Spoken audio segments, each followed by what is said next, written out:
Hey everyone, so today I wanted to just run you through a really good and quick hip flow that I love doing with myself and on my clients. So if you're comfortable coming down in this position, if you're not and you can't get your sit bones down on the floor, you can always bolster with a block or a pillow to make it a bit more comfortable. But you want to also keep in mind to keep your torso and your hips nice and locked. So the idea here is to isolate the hip socket and only move the head of that femur bone. So you want to keep that nice and locked down. So pushing this knee into the floor, engaging this glute, I want you to lift this knee. You're going to do that a few repetitions. Again, making sure that you don't rotate with that to get extra range of motion, because that range of motion isn't actually coming from your hip, it's coming from your spine. So keeping that nice and straight, lifting that knee, also pushing this guy into the floor. You'll feel the head of that femur bone in the acetabulum rotating. Good, so after a few repetitions there, you then push this knee down as well as this knee and try to lift your foot. You might have to lean a little bit to get this, so lifting that foot. And then as you lift this foot, try not to let this knee come up. So it's going to most likely want to come up like this. Keep that down, push, push, push, and then lift that foot. You might get some butt cramping here, that's okay. You can shake it out and then come on back.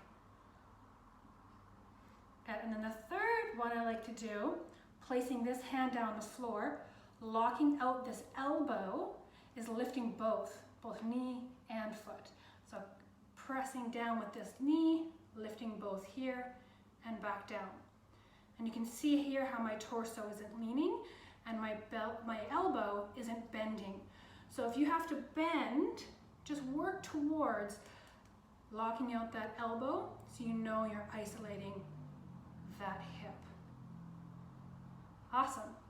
And then let's come to the other side. So same thing here. Now pressing this knee into the floor, lifting this one up.